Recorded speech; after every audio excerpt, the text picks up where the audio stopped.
प्यारे साथियों नमस्कार, स्वागत है आप सभी का हमारे को इस वीडियो में। आज की इस वीडियो में हम आपके बीच में बात करने वाले हैं बीए सेमेस्टर फोर्थ क्या विद्यार्थी होंगे।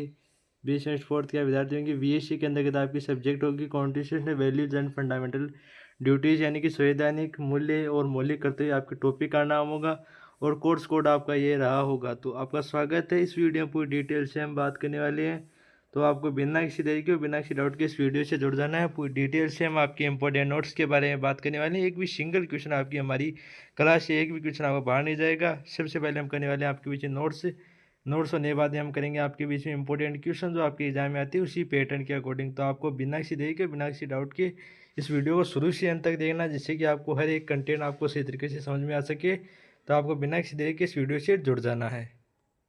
इस प्रकार सबसे पहले बात की जाती है तो इसमें आपकी भारतीय संविधान के बारे में इसमें सबसे पहले बात की जाती है। आपकी भारतीय संविधान क्या है इसके बारे में सबसे पहले इसमें बात की जाती है। ठीक है, तो भारतीय संविधान का परिचय बारे में सबसे पहले आपकी बात की जाती है। भारतीय संविधान का परिचय, ठीक है, तो भारतीय संविधान किस प्रकार आगे बढ़ता है, किस प्रकार इसका निर्माण होता है, उसके बारे में इसमें बात की जाती है। ठीक है, तो सबसे पहले बात की जाए तो भारतीय संविधान के बारे में इसमें बात की जाती है। आप सभी को पता है कि भारतीय संविधान के परिचय के बारे में इसमें प्रमुख रूप से आपकी बात की जाती है। ठीक है, तो भारतीय संविधान में क्या होता है, कैसे होता है, तो भारत का संविधान हमारा देश का सर्वोच्च संविधान, हमारा विस्तृत दस्तावेज है। यानी कि भारत का संविधान हमारे देश का एक विधि विधि दस्तावेज माना जाता है। ये देश की शासन प्रणाली को चलाता है, नागरिकों के अधिकारों कर्तव्यों तथा राज्यों की नीतियों का आधार है। इसका निर्माण भारतीय संविधान सभा द्वारा किया गया था। 26 जनवरी 1950 को लागू हुआ था। यानी कि भारतीय संविधान द्वारा एक कानून का गठन किया जाता है जिसमें लोगों को अधिकार दिए जाते हैं कि अब वह उस सीमा के अंतर्गत दायरे में रहकर अपनी स्वतंत्रता के माध्यम से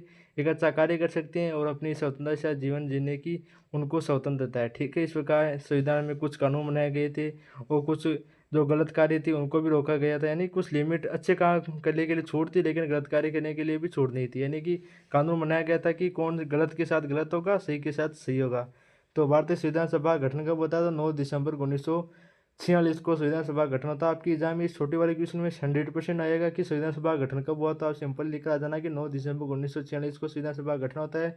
और संविधान निर्माता कौन माने जाते हैं, तो आपसे भी पूछा जाता है कि संविधान निर्माता कौन है, तो आप कहेंगे संविधान निर्माता हमारे डॉक्टर भीमराव अम्बेडकर जी माने जाते हैं। अब संविधान सभा लागू होने की तिथि क्या है, लागू होने की तिथि आप सभी को पता है कि 26 जनवरी 1950 है। और संविधान सभा पर अंतिम हस्ताक्षर कब हुआ था, तो आप 24 जनवरी याद रखना, ये भी आपके लिए इम्पोर्टेंट है। यानी 24 जनवरी को अंतिम हस्ताक्षर होता है, अंतिम बैठक होती है। अंतिम बैठक और अंतिम हस्ताक्षर 24 जनवरी 1950 को होता है। ये भी आपको याद रखना है, आपकी एग्जाम में क्वेश्चन आ सकता है। ठीक है, और ये भी आगे लिखा हुआ होगा, नहीं लिखा हुआ तो मैं बता देता हूँ कि संविधान सभा को बनने में 2 वर्ष 11 माह 18 दिन आपको लगा था। ये तो सभी को पता है, ये तो सभी को आना ही चाहिए। ठीक है, और संविधान का स्वरूप ये लिखित है, विस्तृत है, कठोर और अर्थसंघीय माना जाते हैं। इसकी लंबाई कितनी है, तो ये मूल संविधान आपका 395 अनुच्छेद है और 8 अनुसूचियाँ थी, लेकिन वर्तमान में आपके 448 अनुच्छेद है, तो वो 12 अनुसूचियाँ मानी जाती है। इसका उद्देश्य क्या है, तो उद्देश्य में बात की जाए तो भारत संविधान की प्रस्तावना में भारत को एक संप्रभु समाजवादी पंथ निरपेक्ष लोकतांत्रिक गणराज्य बनाने तथा न्याय स्वतंत्रता समानता और बंधुता सुनिश्चित करने का एक संकल्प माना जाता है। संशोधन की प्रक्रिया में बात की जाए तो आपके इसमें भारत संविधान में संशोधन अनुच्छेद 368 के तहत किया जाता है। अनुच्छेद 368 के तहत संविधान में संशोधन किया जा सकता है। अब तक 100 से अधिक बार संशोधन किए जा चुके हैं। और प्रथम संविधान संशोधन कब होता है, आप सभी को बताना है। तो प्रथम संविधान संशोधन आपको 42वें संविधान संशोधन के द्वारा 1976 में आपका होता है। ठीक है, ये भी आपको याद रखना है, प्रथम संविधान संशोधन। इसकी मुख्य विशेषताएं बताइए, बात की जाए तो संविधान की मुख्य विशेषताएं, ठीक है, प्रमुख विशेषताएं, तो इसमें क्या है, लोकतांत्रिक शासन प्रणाली है, मौलिक अधिकारों की गारंटी है, नागरिकों के मौलिक कर्तव्य है, स्वतंत्रता न्यायपालिका है, संघीय ढांचा है और न्याय स्वतंत्रता समानता और बंधुता पर आधारित ये माना जाता है। तो ये आपको समझने का प्रयास करना है। आगे बात करते हैं भारतीय राज्य की अवधारणाएं, ये भी आपकी सिलेबस में इंपॉर्टेंट है। भारतीय संविधान की अवधारणाएं कौन कौन सी अवधारणाएं हैं, तो आपको इसको पढ़ने का प्रयास करना है। सबसे पहले आती है आपकी संघीय गणराज्य। संघीय गणराज्य क्या होता है, ये आपकी एग्जाम क्वेश्चन आ सकता है कि संघीय गणराज्य के बारे में विस्तार से समझाइए, नहीं फेडरल रिपब्लिक क्या है इसके बारे में विस्तार से समझाइए। भारत एक क्या है आपका संघीय राज्य, ठीक है, ये संघीय राज्य माना जाता है। संघीय व्यवस्था के साथ साथ एकल नागरिकता भी इसमें मानी जाती है, स्वतंत्र न्यायपालिका भी और शक्ति केंद्र की विशेषता इससे विशिष्ट बनाती है। देश का प्रमुख राष्ट्रपति होता है, ये संघीय राज्य के अंतर्गत कहा जाता है। तो आपकी एग्जाम में छोटी वाले में क्वेश्चन आ सकता है। बाद में आपकी क्वेश्चन आता है कि शक्तियों का विभाजन किस प्रकार किया गया है। ठीक है, शक्तियों का विभाजन किस प्रकार किया गया है, तो शक्तियों का विभाजन तो आपको विधायिका में किया गया है, ये अब कार्यपालिका में किया गया, न्यायपालिका में किया गया, ठीक है। विधायिका, कार्यपालिका, न्यायपालिका में अलग अलग किया गया। इससे शक्ति का दुरुपयोग रोका जा सकता है और लोकतंत्र को मजबूत किया जाए। यानी कि शक्तियों का दुरुपयोग का जब आपका लोग नेता, राजनेता जो भी आपकी शक्तियों का दुरुपयोग करते हैं तो इससे रोका जा सकता है, ठीक है। अब समाजवाद क्या है, ये भी आपकी इंपॉर्टेंट है कि समाजवाद क्या होता है। समाजवाद संविधान के 42वें संविधान संशोधन एक द्वारा एक समाजवादी शब्द जोड़ा गया था, ठीक है। प्रथम संविधान संशोधन आपका 42वें संविधान संशोधन 1973 में होता है। समाजवाद का अर्थ क्या होता है, ये भी आपकी एग्जाम क्वेश्चन आ सकता है कि समाजवाद का अर्थ क्या है, समाजवाद क्या है, समाजवाद के बारे में बताया। तो ये आपके सिंपली छोटे वाले क्वेश्चन में तो 100% आपके क्वेश्चन आएंगे ही, ठीक है। छोटे वाले क्वेश्चन है ये आप जो पढ़ रहे हैं ना यहाँ से 100% आपकी छोटे वाले में क्वेश्चन आएगा, गारंटी के साथ कह रहा हूँ मैं। तो समाज के सभी वर्गों के लिए सही यहाँ पर मिक्स टाइप न्याय और सुनिश्चित करना ही समाजवाद का अर्थ माना जाता है। राज्य के नीति निर्देशक तत्व इस लक्ष्य को प्राप्त करने का मार्ग दिखाते हैं, ठीक है। ये आपको याद रखने का प्रयास करना है, ठीक है। ये आपको याद रखने का प्रयास करना है, ठीक है। और आगे आपके विषय में बात की जाए विधि का शासन। विधि का शासन कैसे है, तो भारत में कानून का शासन सर्वोपरि है, न कि व्यक्तियों। यानी कि भारत में कानून के द्वारा लोगों को जहाँ चलती है, नहीं कि कोई लोग प्रमुख है तो उसकी चलेगी, नहीं, बिल्कुल कानून के सहत ही चलेगा। यानी कोई कितना ही प्रमुख क्यों न हो, सबसे पहले वह कानून के माध्यम से ही चलेगा। सभी नागरिक कानूनों के समक्ष समान होंगे, यानी कि सभी नागरिक कानून के समक्ष यानी समान होंगे, उसी के अंतर्गत रहकर कार्य कर सकते हैं। मनमानी शक्ति का प्रयोग नहीं किया जा सकता, सरकार भी कानून के अधीन है। यह आपको सुनिए प्रयास करना। संप्रभुता क्या होती है, भी आपकी एग्जाम की से संप्रभुता के बारे में बताइए। तो भारत एक संप्रभु राज्य, आप सभी को पता है। देश के आंतरिक और बाह्य मामलों में किसी अन्य देश का हस्तक्षेप स्वीकार नहीं किया जाता है।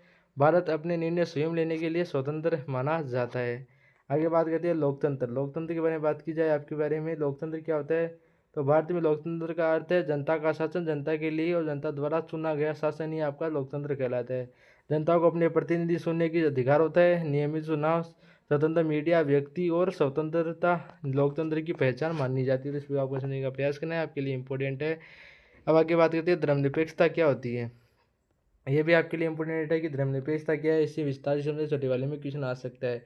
तो भारत राज्य किसी एक धर्म से नहीं बना है, बल्कि इसमें कई प्रकार के धर्म रहते हैं। आप सभी को पता है कि कई प्रकार के, जैसे हिंदू, बौद्ध, अलग अलग आपके जो मुस्लिम और आपके जो जैन, ईसाई, अलग अलग धर्म के लोग यहाँ पर रहते हैं, ठीक है। जैसे आपका मुस्लिम धर्म की, हिंदू धर्म की, जो अलग अलग धर्म के आपके सभी रहते हैं, सभी धर्मों के समान माना गया है, ठीक है। सर्व समाज सर्वधर्म समभाव, ये भी आपके लिए इम्पोर्टेंट है। तो सभी धर्मों को समान दृष्टि से देखना और सभी के प्रति समान आदर रखना, ठीक है। ये हमारी संस्कृति, भारतीय संस्कृति की मूल भावना है। इससे सामाजिक सद्भाव और राष्ट्रीय एकता को बल मिलता है, ठीक है। भारत का संविधान का सर्वोच्च कानून के न्याय, स्वतंत्रता, समानता, बंधुता के मूल्यों पर आधारित किया। ये आपके छोटे वाले में क्वेश्चन आ सकते हैं, ठीक है। आगे हम छोटे वाले क्वेश्चन करेंगे भी, ठीक है। अब यूनिट 2 के बारे में बात करते हैं। यूनिट 2 में आपका ये सिलेबस है, ये जैसे तो ये सिलेबस आपका रहने वाला है, जैसे न्याय, स्वतंत्रता, समानता, विचार, व्यक्ति, विश्वास, पूजा, भक्ति, उपासना, समानता के पहले, कानूनों के समक्ष और कानून का समान संरक्षण, इसके बारे में बात करने वाले हैं, ठीक है। तो इनके बारे में बात करें, सबसे पहले करेंगे आपके पीछे न्याय के बारे में, ठीक है। न्याय क्या होती है, न्याय क्या होती है, ठीक है। न्याय क्या होती है, आपको इसको बताना है कि न्याय क्या होती है।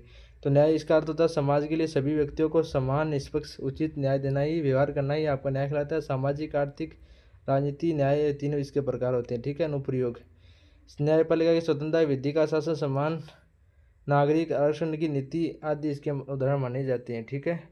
समानता नहीं है, बाकी बात है। स्वतंत्रता क्या होती है, भी आपकी एग्जाम की स्वतंत्रता क्या होती है, तो विचार, व्यक्ति, विश्वास, धर्म और उपासना की स्वतंत्रता, व्यक्ति को अपने विचारों को कार्य करने की स्वतंत्रता, यानी व्यक्ति अपने इच्छा के अनुसार कार्य कर सकता है, उसको हर प्रकार की स्वतंत्रता सरकार के द्वारा प्रोवाइड की जाती है, ठीक है। अनुप्रयोग, इसका अनुप्रयोग भी कुछ किया जाता है। भाषण की स्वतंत्रता, प्रेस की स्वतंत्रता, धर्म की स्वतंत्रता, व्यवसाय चुनने की स्वतंत्रता, यानी कि यह देखा नहीं है कि एक व्यक्ति एक ही व्यवसाय करे, उसी धर्म के अकॉर्डिंग व्यवसाय करे। यानी कि जो मान लीजिए, मैं आपको एग्जाम्पल देता हूँ, आपको गलत ना लगे, जैसे कोई कुम्हार है मान लीजिए, तो उसका ये ज़रूरी नहीं है कि वह कुम्हार का कार्य करे, वह नाई का कार्य भी कर सकता है, वह खेती का कार्य भी कर सकता है। यानी सभी को अपने धर्म के अकॉर्डिंग कार्य नहीं करने की, वो किसी भी प्रकार के कार्य करने की स्वतंत्रता है। यानी कि ज़रूरी नहीं है कि वह अपने धर्म के अकॉर्डिंग कार्य करे, वह किसी भी कार्य को कर सकता है अपनी इच्छा के अनुसार, ठीक है। ये आपको माना जाए। भाषण की स्वतंत्रता, आप समझदार है, यानी कोई भी भाषण दे सकता है, वह अपने अधिकारों के बारे में बता सकता है। प्रत्येक व्यक्ति को स्वतंत्र रूप से सोचने और अपने विचार करने की विचार के अंतर्गत आता है आपका। सबसे पहले समानता के बारे में बात कर लेते हैं। अब समानता क्या होती है, सभी नागरिकों को कानून के समक्ष समानता कानून देना आपकी समानता कहलाता है। जाति, धर्म, लिंग, भाषा के आधार पर सभी को कोई भी भेदभाव नहीं करना चाहिए। ये समान नागरिक अधिकार, अस्पृश्यता का उन्मूलन, समान वेतन, आरक्षण व्यवस्था, यानी कि ये जरूरी नहीं है कि महिला कम कार्य करती है तो उनको कम पैसे दे, यानी कि महिला भी बराबर कार्य करती है, पुरुष भी बराबर कार्य करते हैं। लेकिन पहले के समय में जब पुरुष और महिला कार्य करती थी तो पुरुष को 500 रुपये देते थे तो महिला को 250 रुपये देते थे, ठीक है, क्योंकि कहते थे कि महिला कार्य नहीं करती, लेकिन बराबर कार्य करती थी, इसलिए समानता का अधिकार नहीं था। वो कुछ छोटे धर्म के लोग थे, उनके साथ अच्छा व्यवहार नहीं किया जाता, उन्हें अलग अस्पृश्यता का उनके बारे में बहुत सा सामना करना पड़ता था, जातिवाद का उन्हें सामना करना पड़ता था। आगे बात करते हैं विचार। प्रत्येक व्यक्ति को स्वतंत्र रूप से सोचने का अधिकार होता है और वैज्ञानिक दृष्टिकोण ताकि सोच उसका विकास होना, शिक्षा का अधिकार, आलोचनात्मक अधिकार, वैज्ञानिक सोच का अधिकार, ये सभी को होता है। अभिव्यक्ति क्या होती है? तो अपने विचार, मतों, भावनाओं को और बोलने, लिखने, छापने या किसी भी माध्यम से व्यक्त करने की स्वतंत्रता। इसमें प्रेस की स्वतंत्रता भी शामिल है, इसमें अनुप्रयोग भाषा की स्वतंत्रता, लेखन का अधिकार, प्रकाशन का अधिकार, मीडिया की स्वतंत्रता, सार्वजनिक बहस आदि इसके उपयोग माने जाते हैं।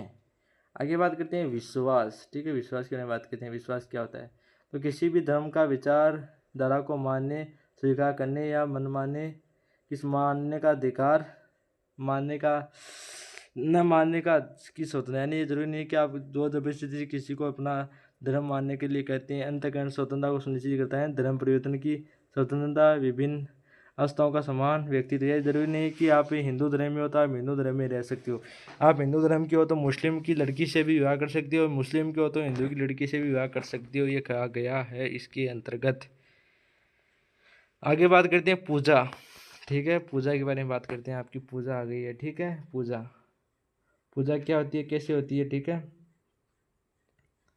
तो अपने धर्म में आस्था रखने और उसका पालन करने का अधिकार, यानी कि अपने धर्म में अपने इष्ट देवता की, अपने जो भी आपकी, जैसे तेजा जी महाराज, भैरू जी महाराज, रामदेव जी महाराज, केसरिया कंवर जी महाराज, शंकर भगवान, बालाजी महाराज, जो आपके जो भी भगवान हैं उनको मानने का अधिकार आपको दिया गया है, ठीक है।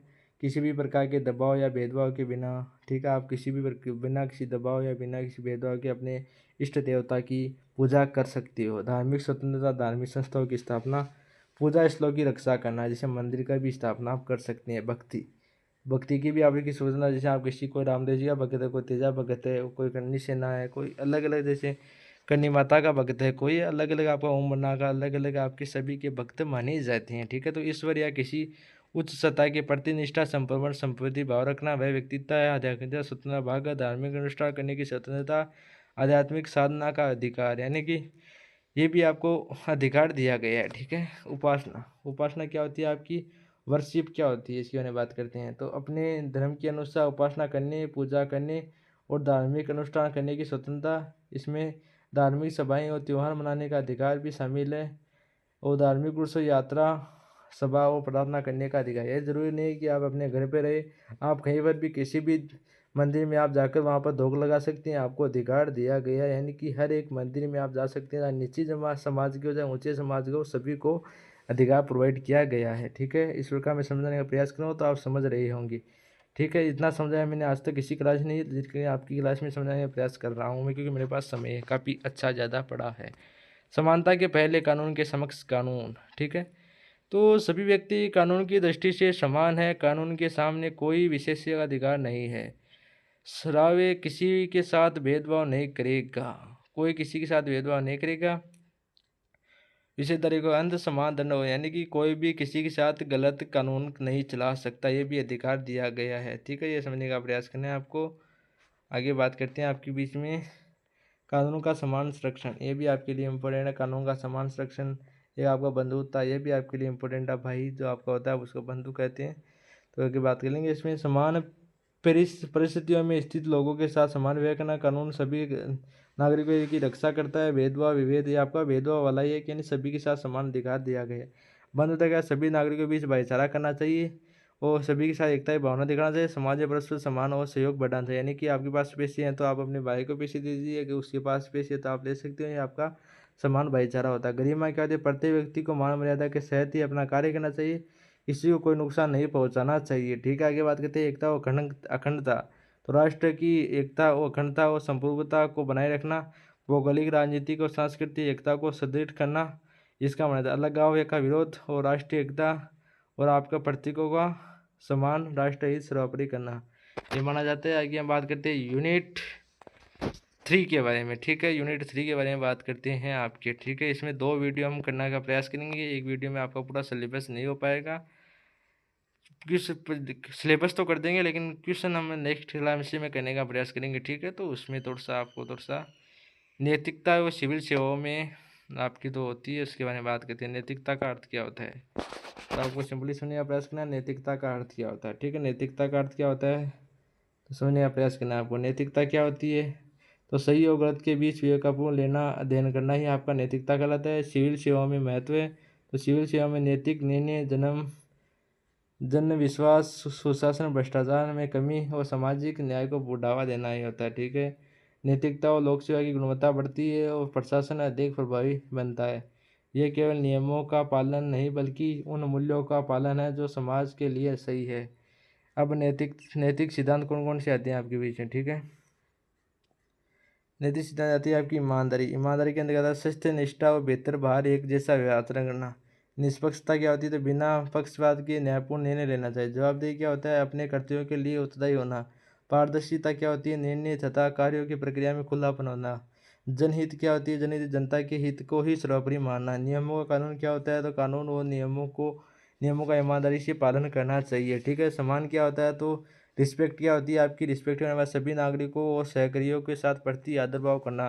कर्तव्य निष्ठा क्या होती है तो अपने नागरिकों अपने कर्तव्य के तहत समर्पण और निष्ठापूर्ण कार्य करना चाहिए, ठीक है। इसमें प्रयास करना। आगे बात करते हैं नैतिक आचरण की मानदंड, ठीक है। ये कौन कौन सी आती है ईमानदारी आती है आपकी, यानी सत्य के साथ बोलना चाहिए, ईमानदारी से कार्य करना चाहिए। निष्पक्षता यानी सभी कार्यों के साथ समान व्यवहार करना चाहिए, किसी के साथ गलत व्यवहार नहीं करना। जवाबदेही आप कोई कार्य करते हो तो अब उसमें आप जवाबदेही या निर्णयदेही आप होना चाहिए। पारदर्शिता क्या होती है कार्यवाही और निर्णयों को स्पष्ट व खुला रखना, भ्रष्टाचार से दूर रहना, ये आपका माना जाता है पारदर्शिता। जनहित क्या होती है तो व्यक्तिगत लाभ से ऊपर जनता के हित को रखना। नैतिक साहस क्या होता है नैतिक साहस होता है गलत के खिलाफ खड़े होना और सही निर्णय लेने का साहस रखना आपका माना जाता है, ठीक है। नैतिक दुविधाएं, ठीक है। नैतिक दुविधा में क्या आता है आपका, इसमें नैतिक दुविधा में आपका आता है आपका सिलेबस के अकॉर्डिंग क्लास चल रही है। आपको ये नहीं लगना चाहिए कि सिलेबस के अकॉर्डिंग नहीं, सिलेबस के अकॉर्डिंग आपकी क्लास चल रही है, ठीक है। तो सिविल सेवकों को कई बार ऐसे निर्णय लेने पड़ते हैं जब जहां दो या अधिक नैतिक मूल्यों से टकराव होता है। उदाहरण के साथ व्यक्तिगत लाभ बनाम सार्वजनिक हित, नियमों का पालन बनाम मानवीय संवेदना, राजनीतिक दबाव बनाम निष्पक्ष निर्णय लेना, परिवार या मित्रों के प्रति पक्षपात या बनाम करते हुए। इन दुविधाओं का समाधान विवेक, नियमों, संवैधानिक मूल्यों और जनहित को ध्यान में रख करना चाहिए, ठीक है। नैतिक आचरण के उपाय, ये भी आपकी एग्जाम में क्वेश्चन आ सकता है कि नैतिक आचरण के उपाय कौन से हैं। तो इसमें आपको आता है नैतिक मूल्यों की स्पष्ट समझ विकसित करना, नियमों कानूनों का पालन करना, नैतिक दुविधाओं में सही निर्णय लेने की क्षमता विकसित करना, निरंतर आत्म मूल्यांकन को प्रशिक्षण करना, वरिष्ठ और सहकर्मियों कर्मियों के साथ मार्गदर्शन प्राप्त करना, जनहित को सर्वहित रखना, ठीक है। आगे बात करते हैं आपके बीच में यूनिट 4 के बारे में, ठीक है। यूनिट 4 आपके लिए लास्ट है, ठीक है। और अगर हमारे पास अगर समय रहा तो ठीक है, अगर हम छोटी वाली या बड़ी वाली क्वेश्चन भी आपके बीच में कराएंगे, ठीक है। वो नेक्स्ट क्लास में कराएंगे। अगर नेक्स्ट क्लास नहीं कराएंगे तो इसका पीडीएफ आपको हम लर्निंग विद तेजल के टेलीग्राम पर प्रोवाइड कर देंगे, ठीक है। तो सुशासन की अवधारणा ये आपके सिलेबस में है, ठीक है। सुशासन की अवधारणा क्या होती है तो ये आपको बताने का प्रयास करना। सुशासन की अवधारणा क्या होती है तो क्या होती है सुशासन क्या होता है। सुशासन वह व्यवस्था है जिसमें शासन जनता के लिए जनता के साथ और जनता द्वारा संचालित होता है। ये लोकतांत्रिक मूल्यों और विधिक शासन, नैतिकता और सतत विकास पर आधारित है। संयुक्त राष्ट्र विकास के यूएनडीपी ने यूनाइटेड नेशनल डेवलपमेंट प्रोग्राम सुशासन को विकास का प्रमुख आधार बताया है।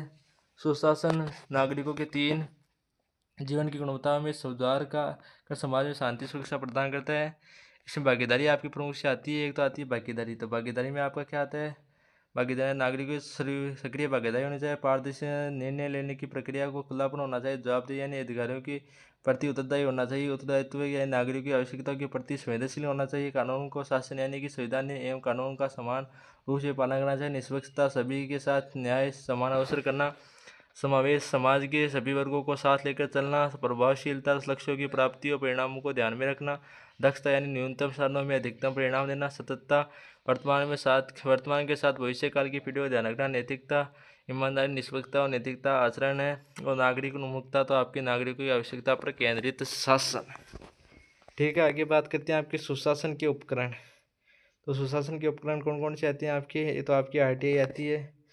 RTI आती है जो आपकी अभी आर्मी का पेपर हुआ था तो आपने RTI लगाई हुई, राइट टू इन्फॉर्मेशन।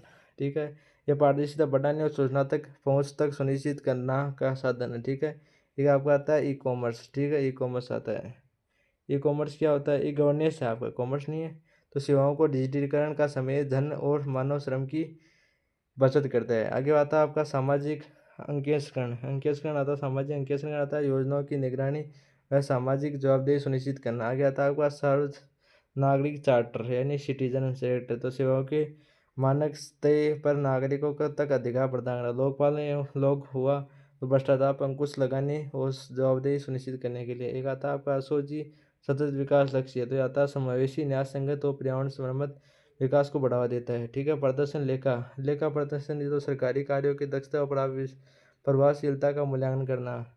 जन भागीदारी, तो शिकायत निवारण तंत्र और नागरिकों की समस्या का समाधान करना। ठीक है, आगे आता है आपका सुशासन की रणनीतियाँ। तो आपको आता है, ये तो आता है विकेंद्रीकरण और स्थानीय शासन को सशक्त बनाना, नीतियों को योजनाओं और प्रभावी क्रियान्वयन करना, अधिकारों का प्रशिक्षण और दक्षता निर्माण, और प्रौद्योगिकी का उपयोग और नवाचार को बढ़ावा देना, पारदर्शी भर्ती और पदोन्नति और मानव संसाधन प्रबंधन और डेटा आधारित निर्णय और लक्ष्य साक्षी आधारित नीति निर्माण, और सामाजिक समावेश और कमजोर वर्गों का सशक्तिकरण, भ्रष्टाचार उन्मूलन के कानून और निगरानी तंत्र। ठीक है, ये आपकी कुछ योजनाएं हैं भारतीय सुशासन के लिए उठाए गए कुछ कदम। तो कौन कौन से कदम उठाए जाते हैं आपके लिए इम्पोर्टेंट है, आपके सिलेबस के अकॉर्डिंग आपकी बताया जा रहा है, तो ये आपके लिए इम्पोर्टेंट माने जाते हैं। ठीक है, तो डिजिटल इंडिया अभियान, ये डिजिटल अवसाधना आपका आता है। डिजिटल इंडिया अभियान आता है आपका। एक आपका आता है मेक इन इंडिया, तो निर्देश रोजगार और नवाचार के लिए बनाया गया है। ठीक है, ये मेक इन इंडिया वाला भी आपको याद नहीं, ये आपका इसका लोगो है। ठीक है, एक आता है जन धन योजना, जो आपकी 2016 में चली थी मेरे हिसाब से, आपको याद रखना है। ये आपका वित्तीय समावेश जैसे खेती DBT के लिए इसमें प्रोवाइड की जाती है। और आती है एक आप प्रत्यक्ष लाभ स्थानांतरण, डिपॉजिट, वह आपकी जो इसकी फुल फॉर्म होती है डिपॉजिट डायरेक्ट बेनिफिट ट्रांसफर, इसकी फुल फॉर्म होती है जन आदाय योजना। तो आपकी होती है पहचान की एकरूपता, सेवाओं और डिलीवरी पारदर्शिता और उपलब्धता होता है। ई नेम आपकी ये भी योजना इंपॉर्टेंट है, आपके सिलेबस के अकॉर्डिंग आपके सिलेबस में बताई गई है, वही है आपकी। कृषि बाजारों का एकीकरण करने के लिए बनाई गई है। ये आपकी एक आती है स्वच्छ भारत अभियान, जो आपकी 2 अक्टूबर 2014 को चलाया जाता है नरेंद्र मोदी के द्वारा। और उज्ज्वला योजना आपकी है। एक आपका आता है UMAGF, जो हकीकत मोबाइल के लिए बताया, एक नीति आयोग एवं SDS। ठीक है, नेशनल इंडस्ट्रियल ट्रेंडिंग इंस्टीट्यूट है आपकी, क्या है इसी प्रकार की फुल फॉर्म होती है।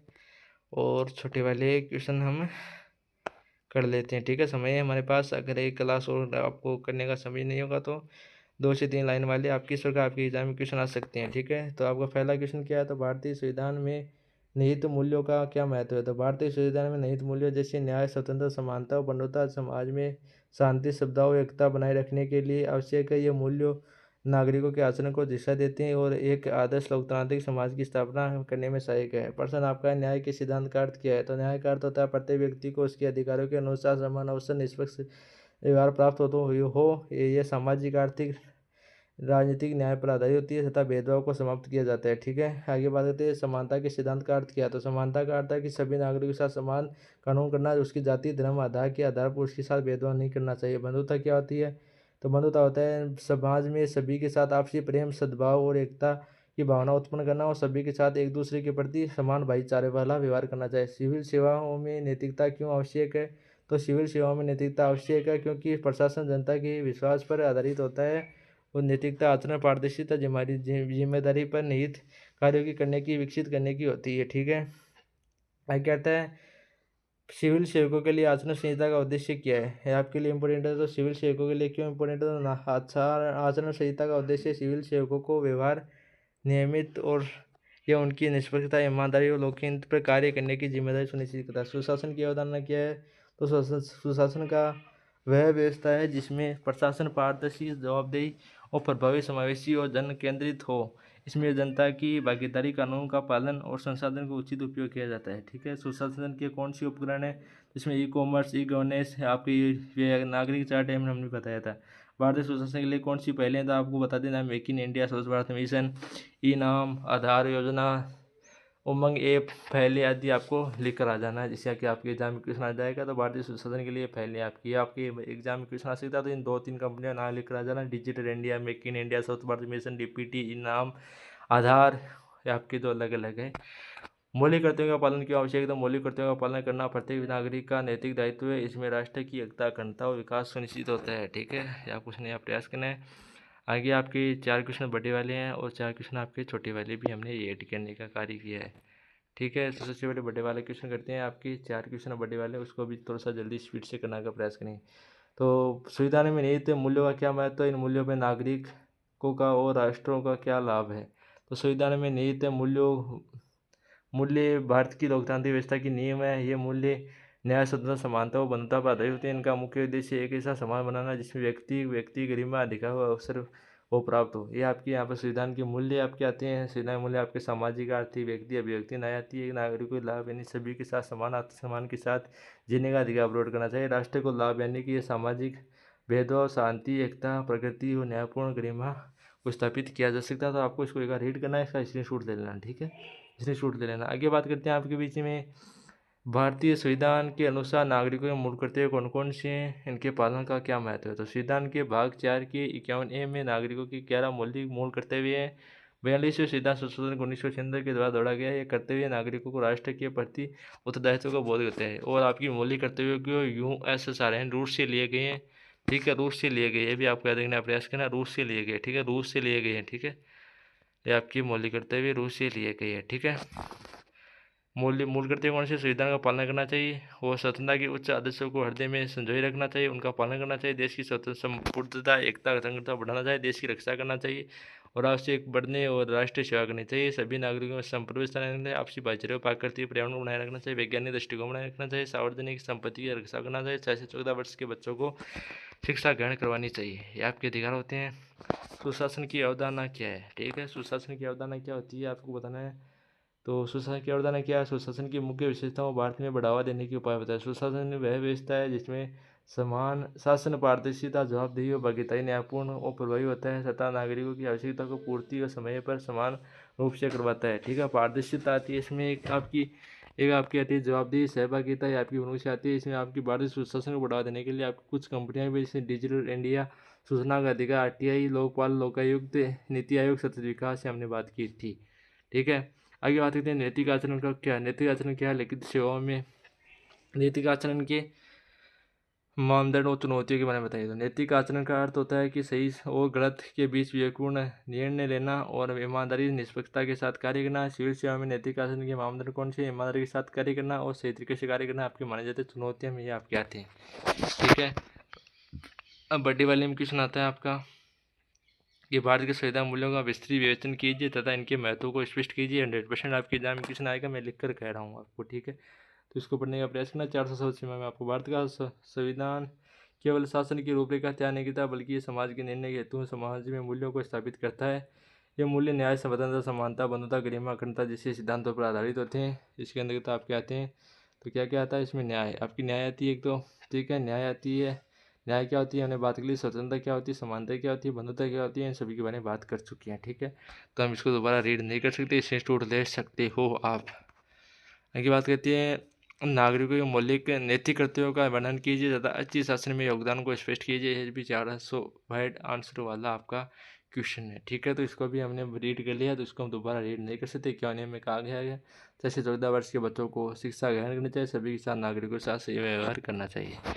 तो अधिकार हमें शक्ति देते हैं, कर्तव्य हमें मान बनाते हैं। इसी लाइन के साथ हम समाप्त करते हैं। आपको अधिकार दिया गया पढ़ाई करने का, तो आप पढ़ाई कीजिए जिससे कि आपको सफलता मिल सके।